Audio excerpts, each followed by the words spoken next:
Hi, I'm Ron, And I'm Don. and this is the Ron and Don Show. Thanks for joining us today. Today we're going to take a little bit different path in our exploration of this industry. We're going to have an interview, a Q&A session, if you will, with Phil Walton. Hello, Phil. How are you, gentlemen? Thanks for joining us today. Thank you. Thanks for the invite. Appreciate you being here with us. Absolutely. We've only spent a little time in the past together. Oh, yes. I can't wait to hear about these war stories. You started off the business in the construction side. Yes. And I want to know a little bit about your early years. What did you do there that made it so you were better prepared to be a facilities manager, which you currently are? In the construction industry, if you learn how to deal with the products that you're using, you learn how to deal with the people, it makes it so much easier. In my early years, I did a lot of residential. Moved from Pennsylvania back in the 80s. In fact, you and I met in the late 80s in Beaumont, Texas, when you were with a restaurant brand. And if you touch and feel those pieces and parts in this industry, you learn a lot more about them. And it just made my job flow a lot better through the years because I physically was on the ground, I was grouting floors, I was rebuilding walls, I was replacing ceilings. Everything from the plumbing below the floor to the AC units on top of the roof. I've done it all. I've been there. Firsthand. Yes. Very interesting. Very interesting. So, well, let's roll that forward to the next couple of decades, I think. Tell us about the other side of the fence. Tell us about your career as a facility manager. I'll tell you, as you put it, side of the fence. As a facilities manager, it's much nicer on the other side of the fence. And you know better than most, Ron, being that contractor, being a facilities manager is a much more enjoyable side of this industry. You don't have to touch, you don't have to feel, you have to rely on great contractors, great people that you meet. You make yourself a network of people and contractors, and you can be extremely successful in this business. Extremely successful. Interesting. Well, tell me about that transition and the unique advantages that you took with you into being on both sides of the facilities and construction. Well, as I said, you touch when you're in the construction side, and fortunately I started as a field superintendent. So I was actually in the field doing the physical work. Then worked myself up in the company that I was working for, moved into the office. In fact, I started in the office as a project manager or purchasing agent. It was a purchasing agent. And then moved into project management. So I learned not only the material, but the costs of the material. So it helped me to better estimate the jobs. I knew the material, I knew what it cost, I knew how to source that material. So when I was in the field, if I needed something, all I had to do was pick up the phone, make a phone call. I had those contacts, I knew those people. I knew the material real well, and it made it a lot easier. Did it also give you an idea of what is really possible as opposed to what operations demands? There are many horror stories over my 30 plus years in this industry. The most unique would have been, I was in Fort Lauderdale, Florida, during spring break, remodeling a restaurant, putting in a food bar. And we had to drill a hole in the floor to put in the floor sink where the food bar was going to be. And we took a 1/4-inch drill bit, masonry bit, and drilled down into the floor, and we went through a 600 pair phone cable. Oh, fun. During spring break. Yeah. So naturally, the owner of the business was a little upset. We knocked out all the phones for the whole hotel. It was a high-rise hotel right on the beach. And we had to x-ray the floor to find out where the utilities were, because the drawings that we had just weren't accurate. Right. You know how that can be. And we had to tell these young college students that they couldn't come out of an elevator and walk in the hallway because the opposite side of the wall, we were x-raying a floor. You should have seen some of those looks. Sure you are. Yeah, sure you are. So those type of unique things, there's many of them out there. But again, as we talked about just a second ago, if you touch and feel that material and you learn the purchasing side of it, then you learn the project management side of it. As you transition into a facilities manager, knowing all those pieces and parts just makes things that much easier for you because you can keep people honest. You know if they're trying to blow smoke up your skirt, and that's how I was successful as a facilities manager, having had that history.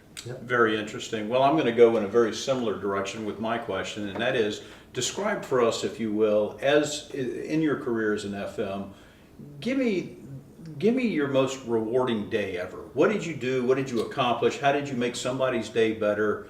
And how did it come about? My most rewarding day as a facilities manager was at a conference. A member of an organization that both of you belong to, and I was given Restaurateur of the Year at that conference. I'm proud to say I remember that day. I do too, very vividly. That was it was unexpected, unsolicited. All that I did was I gave them of my time and my experience, and in fact I did a lot of collaboration with Ron in reference to some of the questions and things for some of their certification tests. And Ron and I had talked several times during the months up to that conference. But they presented me with that award, and it was humbling. Well, I won't say you cried like a 6-year-old girl. No. I'm not even going to say that. I did. Thanks for sharing.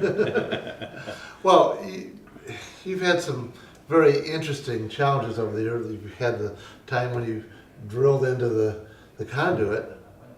What are the other challenges that you've had that have been very unique that we can learn from? Don't become friends with anyone in the industry, Oh, Don. but have a lot of friends in the industry. There are some people that you keep a business relationship with. Mm-hmm.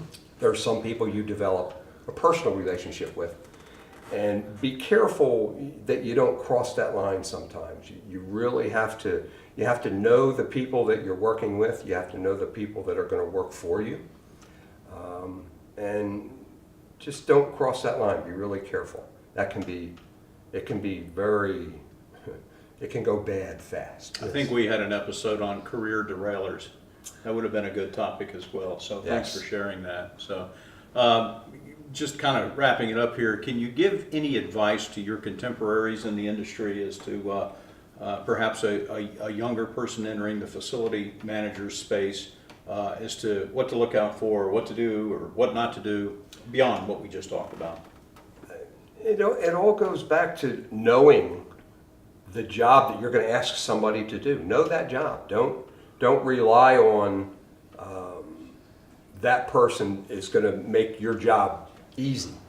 If they know what they're doing, that's fine. But if you know that you need to use a certain type of grouting, if you need to use a certain type of grout in a certain area in a kitchen, as an example, and you know that another type of grout will work in other areas of the kitchen, know that and be able to explain to the contractor, okay, we know we have a budget, we have to keep the dollars and cents in between point A and point B, and in order to get there, we want to use this good material here, but we don't want to use the expensive material here, but we do need to use that expensive material here. And be able to move things around a little bit to adjust your own budget, because it's all about dollars and cents today, as everybody knows. It's all about the bottom line. I think we all have a budget. Yeah. So if you know those things, understand the pieces and parts that go into the job that's going to be done, and make sure that your contractor knows that you know about those things. And it'll just make things go a lot easier. And manage the dollars and cents. It's a good thing. Good, thank you. So how do you balance work, whatever community activities you do, and personal life and family? How do you balance those in your life? In order to work in this industry, you must have an extremely understanding spouse. Mm-hmm. I've been married 40 years, be 41 come October. Wow. Out of those 40 plus years, I've traveled 30 of those years. It has kept for a very young marriage because you're away for a week or two and you come home and you're so glad to see each other and you got a lot to talk about. And involve your spouse in your job. I've never taken a job in all my years, I've never taken a job without my wife's approval because it affects her just as much as it affects me. It wasn't always all about the money, and a facilities manager's job is not all about the money. It's about the passion to want to help somebody. You're Exactly. helping people. Amen. Yes, absolutely. So that's to help balance. You have that understanding spouse, and don't kill yourself. You don't have to work 12, 14, 16 hours a day every day. There are going to be 14 and 16-hour days. And just, they're few and far between. If you have 16-hour days continuously, you're creating those 16-hour days. You're doing something wrong. You're doing something wrong. Interesting. So, Interesting. absolutely. I'm Ron. I'm Don. And I'm Phil. This is the Ron and Don Show. Thanks for joining us today.